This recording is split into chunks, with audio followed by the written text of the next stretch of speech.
Om Swastiastu.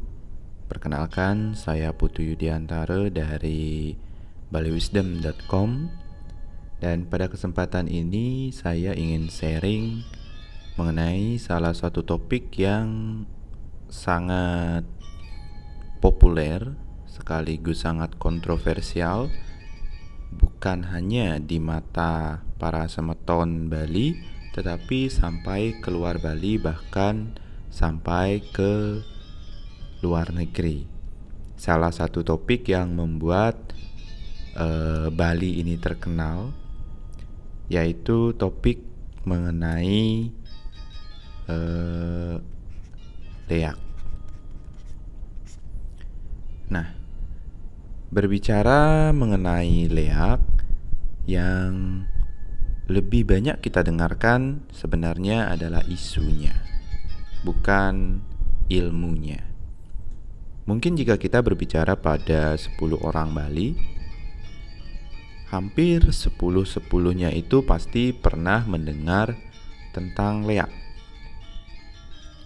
Tetapi mungkin hanya 1 atau 2 atau mungkin bahkan tidak ada dari 10 orang itu yang benar-benar mempelajari dan mendalami mengenai leak ini dari perspektif yang bisa dipertanggungjawabkan, baik itu secara tekstual, melalui lontar, melalui buku-buku yang memberi pemahaman yang benar, atau secara eksperimental dalam pengertian secara praktik. Nah, sehingga yang lebih banyak berkembang di Bali dan di luar Bali berkaitan dengan leak ini sebenarnya adalah tanda tanyanya. Lebih banyak berkembang tanda tanya, lebih banyak berkembang isu, lebih banyak berkembang gosip, desas-desus, bahkan menjadi legenda. Karena isu, gosip, dan desas-desus ini terus berkembang turun-temurun dari satu generasi ke generasi yang lain, sehingga lama-lama menjadi legenda, lama-lama menjadi mitos. Berbicara tentang leak ini, bahkan belum ada kesepakatan yang diakui secara luas, satu kesepakatan yang mendefinisikan apa sebenarnya leak. Ada definisi yang berkembang di masyarakat yang mengatakan bahwa leak ini adalah lie aksara atau 5 aksara. Ada yang mengatakan lelintihan aksara, ada yang mengatakan linggih aksara, dan lain sebagainya. Bahkan ada definisi yang bisa dikatakan sangat jauh dari perspektif sebenarnya, dari pemahaman sebenarnya tentang leak ini. Seperti misalnya di internet beredar definisi bahwa leak itu artinya, le artinya penyihir dan ak artinya jahat. Nah, bahkan secara tekstual saya sudah berusaha mencari tahu apa sebenarnya definisi atau mencari tahu satu lontar, satu naskah yang mendefinisikan leak secara pasti, namun belum saya temukan. Dan dari analisis, dari telaah eksplorasi yang saya lakukan terhadap lontar-lontar dan naskah-naskah mengenai pengleakan, saya bisa mengambil sebuah kesimpulan bahwa leak ini sebenarnya adalah sebuah teknik yoga atau teknik penyatuan antara siapa dengan siapa, penyatuan antara si manusia dengan siwa, dengan kesadaran, dengan sang sumbernya. Nah, mungkin bagi banyak di antara Anda, kesimpulan saya ini tergolong baru, tergolong mengejutkan, menyimpulkan bahwa leak sebenarnya adalah sebuah teknik yoga tradisional Bali yang berakar kuat pada ajaran Tantra dan Siwasiddhanta. Seorang tokoh yang banyak menekuni pengleakan mengatakan bahwa sejatinya ilmu leak ini awalnya adalah sebuah teknik pemujaan dari aliran Tantra Bhairawa. Sebenarnya teknik pemujaan yang dilakukan, ritualnya dilakukan di kuburan seperti leak ini, walaupun tidak semua teknik pengleakan ritualnya dilakukan di kuburan, bukan suatu hal yang asing di dalam dunia tantra, di dalam ajaran tantra. Seperti misalnya di India ada Aghori Tantra yang banyak yang ritualnya berfokus di kuburan, melakukan ritual di kuburan, pemujaan terhadap Bhairawi dan Bhairawa. Kebanyakan berfokus di kuburan, yang secara filosofis kuburan itu adalah kremasi, mengkremasikan batasan-batasan manusia, ahamkara atau identity personal manusia menuju supreme identity atau identitas dan jati diri yang sebenarnya. Nah, untuk memahami apa yang menjadi prinsip dari the yoga of leak ini, ada satu hal yang perlu Anda pahami. Pertama, yaitu pemahaman mengenai identity. Nah, pemahaman ini bukan hanya bisa Anda dapatkan dalam naskah-naskah atau lontar-lontar pengleakan. Bisa Anda telaah dan simpulkan dari naskah-naskah pengleakan atau penghibur. Di dalam naskah-naskah Siwasiddhanta dan Tantra, baik itu Tantra yang bersifat Saiwa ataupun Sakta, Anda bisa menemukan seperti misalnya kitab Siva Sutra, yang mana menurut salah satu tokoh Kashmir Shaivism, kitab Siva Sutra tersebut adalah sebuah yoga penyatuan terhadap supreme identity tadi juga. Nah, untuk memahami leak sebagai yoga, satu hal pertama yang perlu kita pahami bersama adalah manusia itu sendiri. Jadi memahami manusia sehingga mengantarkan kita pada pemahaman tentang identity si manusia tersebut. Nah, identity atau yang dalam bahasa Wedanya, dalam bahasa tantranya disebut dengan ahamkara. Aham yang berarti aku, sehingga ahamkara sering diartikan sebagai keakuan. Artinya apa yang Anda identifikasi sebagai diri Anda. Siapa Anda, agama Anda apa, karakteristik fisik dan karakteristik psikologis Anda bagaimana, kemudian bagaimana Anda memandang diri Anda sendiri, semua itu adalah ahamkara. Segala hal yang Anda jadikan sebagai identity Anda atau identitas personal Anda. Yang sederhananya, ahamkara atau identity ini bisa dirumuskan di dalam satu kalimat, saya adalah. Nah, Anda lanjutkan sendiri kalimatnya. Jadi semua kata, semua konsep yang Anda taruh di titik-titik setelah saya adalah ini adalah ahamkara Anda. Adalah hal-hal yang Anda gunakan untuk mengidentifikasi diri Anda. Dalam ajaran-ajaran non-dual Saiwi atau dalam ajaran-ajaran Vedanta, dikatakan bahwa awalnya semua ini adalah satu, dan pada dasarnya semua ini alam semesta, manusia, para dewa semua adalah satu. Satu juga antara semua ciptaan dengan penciptanya. Tetapi kemudian untuk menjalankan peran-peran kehidupan kita atau menjalankan lila yang dalam istilah Wedanya disebut dengan lila atau permainan dari yang ilahi tersebut, maka seorang harus memiliki perbedaan. Nah, ahamkara ini tujuannya adalah untuk membuat perbedaan. Berbeda halnya dengan sang sumber, berbeda halnya dengan di fondasi dasarnya, di esensinya bahwa semuanya adalah satu.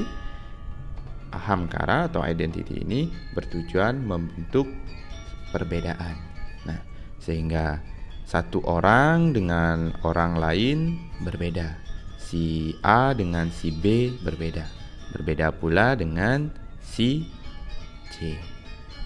Nah, sehingga perbedaan-perbedaan antara si A, si B dengan si C ini kemudian memiliki peran yang berbeda-beda, memiliki cara hidup yang berbeda-beda, sehingga membuat kehidupan menjadi semarak. Jadi perbedaan yang dibuat ahamkara ini atau seringkali diidentifikasikan sebagai ego ini bukan serta-merta bertujuan negatif, tetapi bertujuan untuk membuat seluruh ciptaan ada dalam permainannya. Seperti sekegong, semua memegang alat-alat ke instrumennya sendiri-sendiri. Seperti pemain bola, semua memiliki perannya sendiri-sendiri, yang mana peranan yang berbeda kemudian diikuti cara bermain yang berbeda, instrumen yang berbeda. Semua itu akan membuat satu kesatuan permainan utuh. Nah, semua identity ini bersifat personal. Seperti tadi, berbeda si A, berbeda si B, berbeda si C, semuanya personal. Personalnya si A, personalnya si B, dan personalnya si C. Nah, tujuan dari yoga kemudian adalah menyatukan semua yang personal ini ke dalam satu kesadaran universal.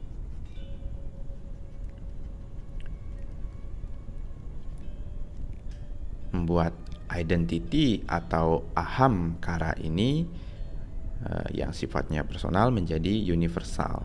Jadi si jiwa menjadi siwa. Nah, jadi menuju kepada kesadaran siwa.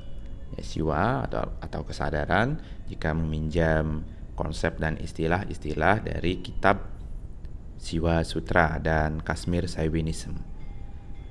Nah, berbeda halnya dengan individu-individu si A, si B dengan si C yang penuh batasan. Batasan apa? Batasan yang dibuat oleh ahamkara ini.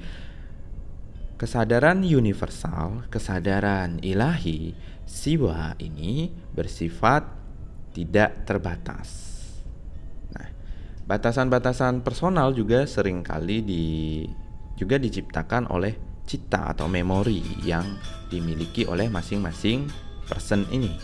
Sementara di sini adalah cit, kesadaran murni itu sendiri. Menyatukan kesadaran personal ini dengan kesadaran universal adalah tujuan dari semua jenis yoga.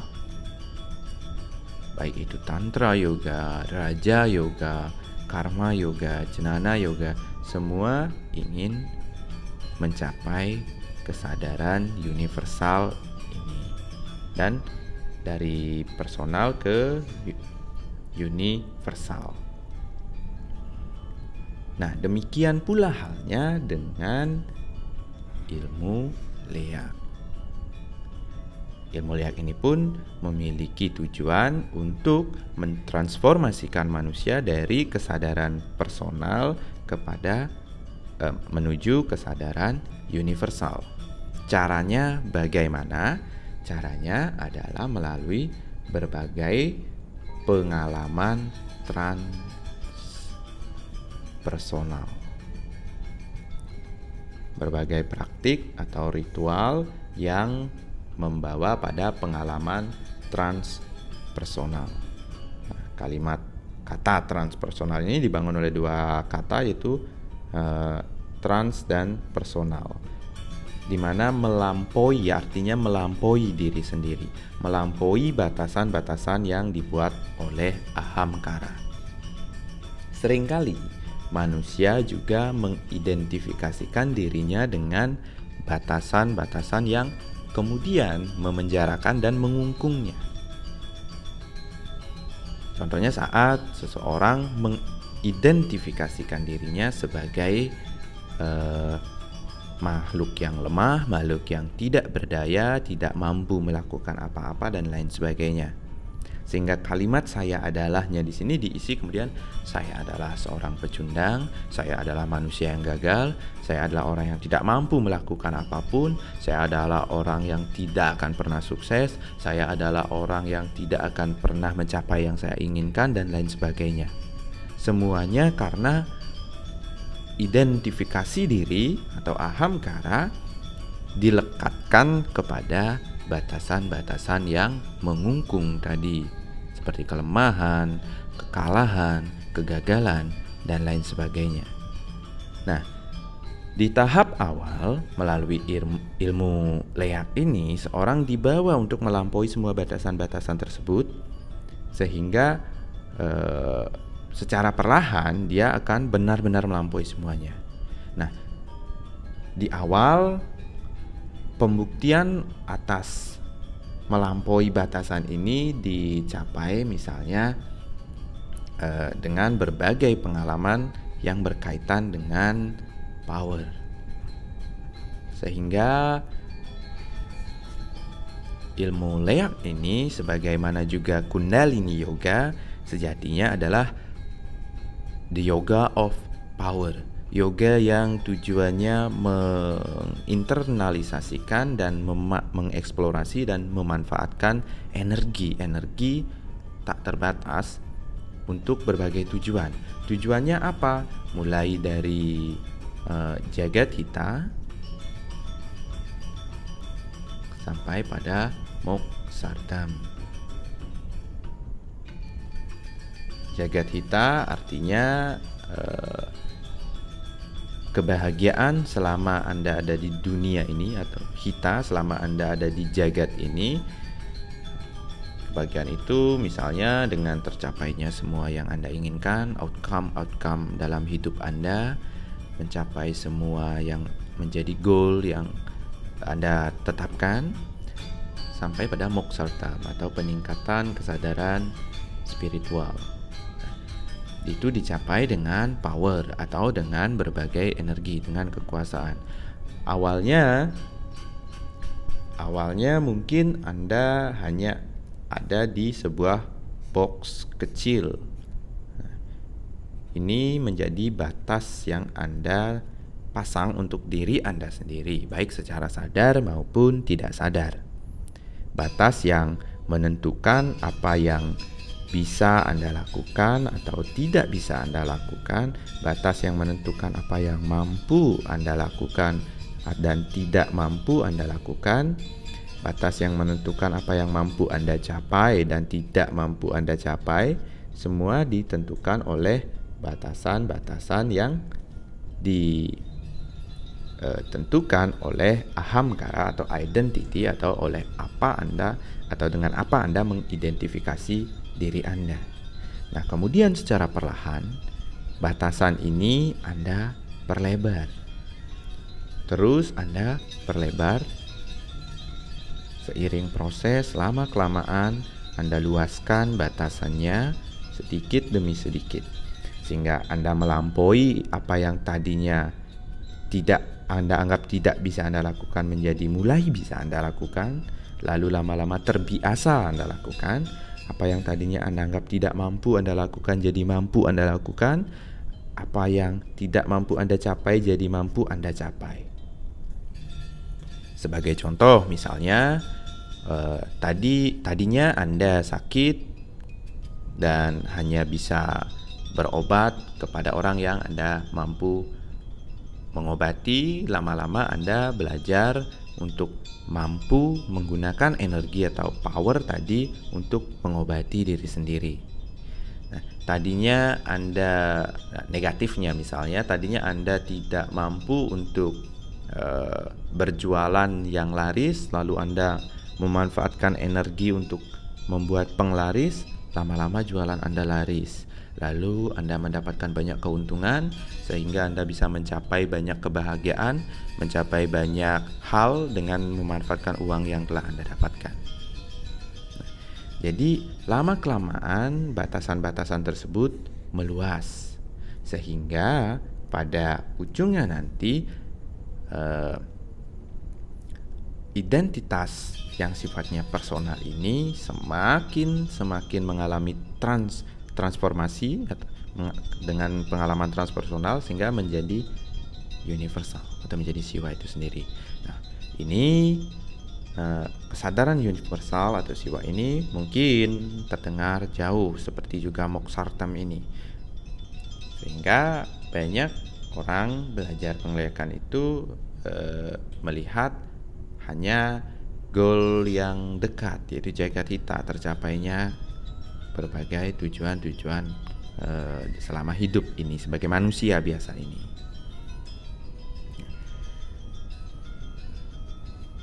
Dengan sistematika seperti itu, saya yakin Anda sekarang paham bahwa sejatinya ilmu Leak ini adalah ilmu yoga, menyatukan si person dengan yang personal, dengan kesadaran personalnya yang dibatasi oleh ahamkaranya dengan kesadaran universal.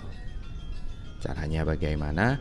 Caranya dengan pengalaman transpersonal secara terus-menerus. Salah satu metode pencapaian pengalaman transpersonal ini misalnya dengan ngereh dan ngerekep. Ini yang biasanya menjadi topik atau metode aplikatif dari ilmu-ilmu penglihatan dan ilmu lain sebenarnya di Bali, bukan hanya penglihatan. Nah, si identity personal tadi, manusia personal yang penuh batasan tadi, mengidentifikasikan dirinya kemudian dengan entitas-entitas yang lebih besar, dengan sebut dengan dalam tanda kutip makhluk-makhluk yang lebih dianggap lebih berkuasa atau lebih powerful dari dirinya. Seperti misalnya berbagai jenis pemurtian, berbagai jenis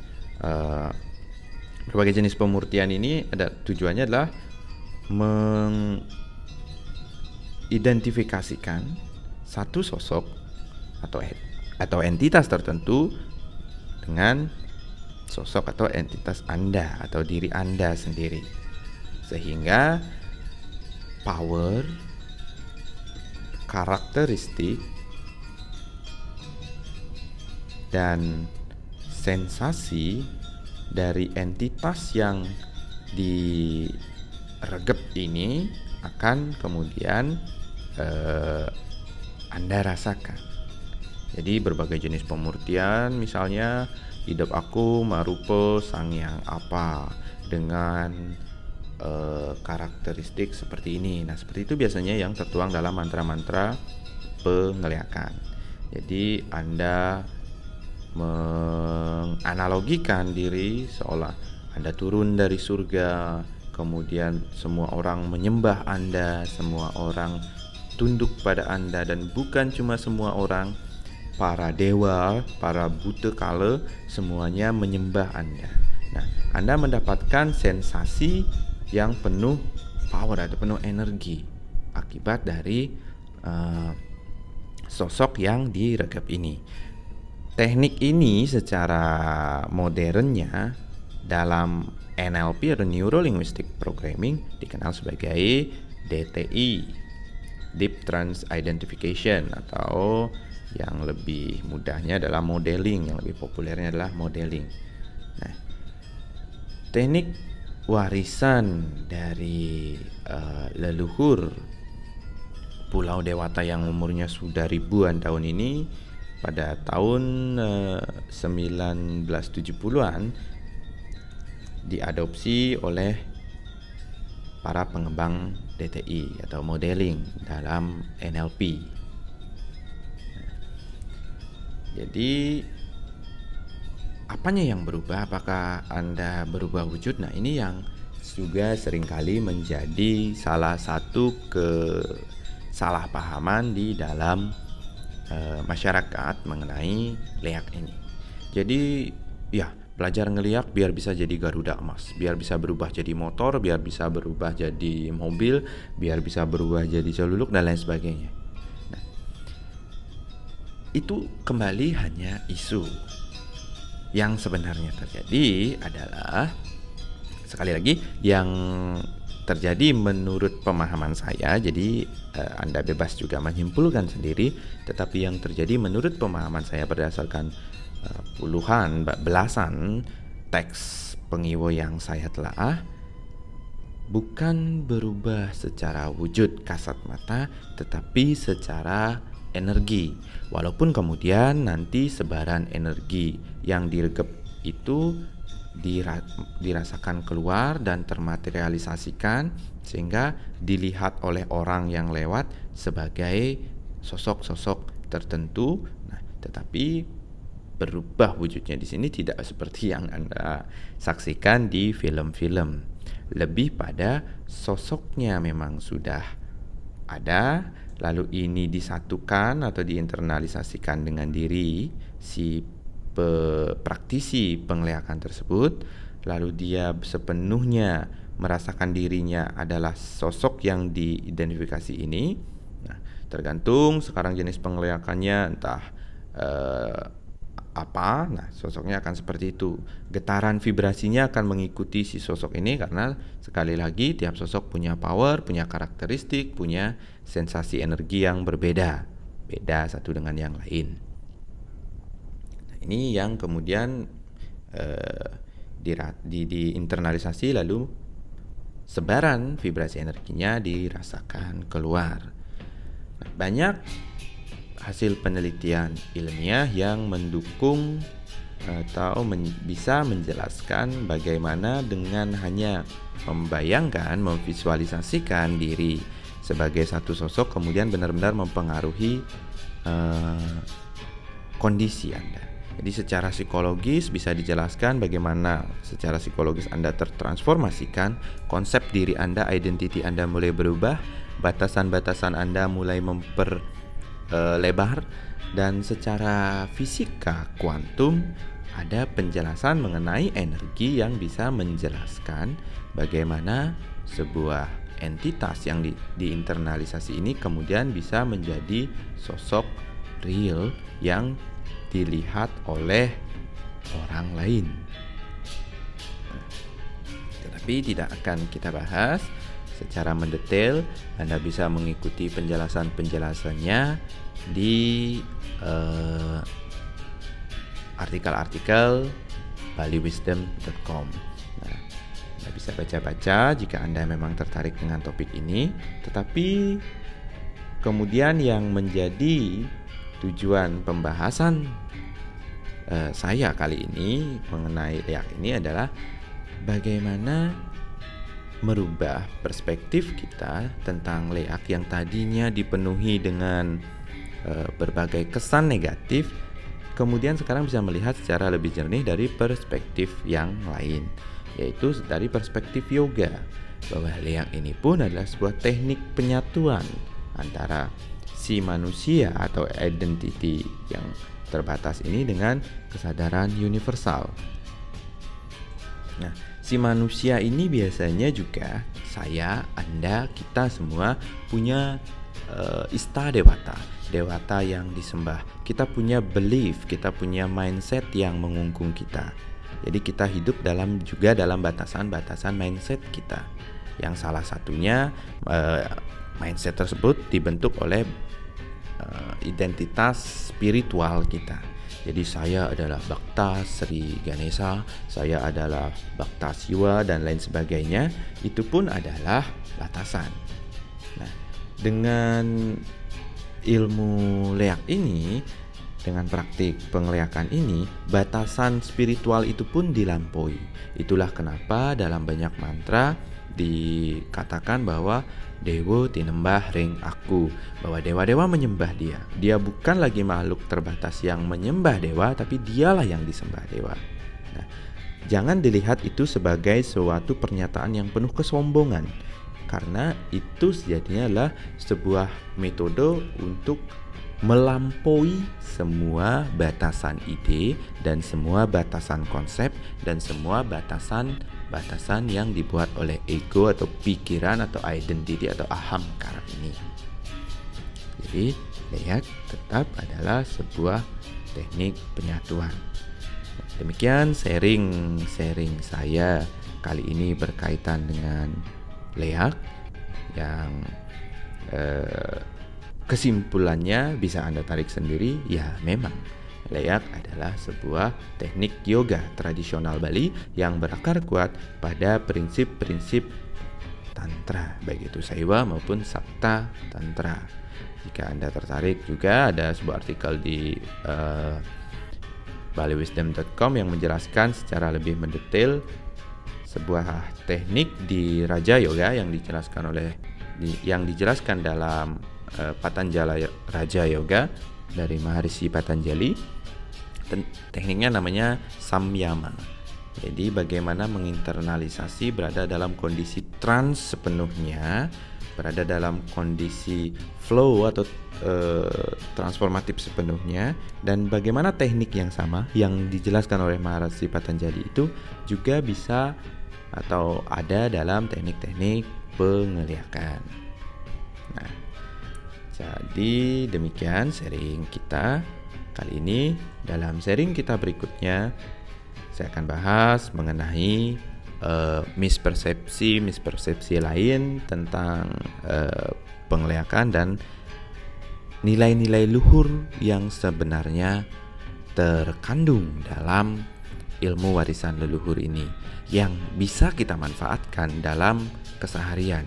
Seperti saya tulis misalnya dalam buku Sakti Siddhi Ngucap, bahwa ilmu pengeliakan ini juga sebenarnya adalah sebuah metode mind power yang sudah diaplikasikan, bukan cuma dibicarakan, tapi sudah diaplikasikan oleh leluhur Pulau Dewata jauh sebelum munculnya berbagai buku atau konsep fenomenal seperti The Secret, Law of Attraction, dan lain sebagainya.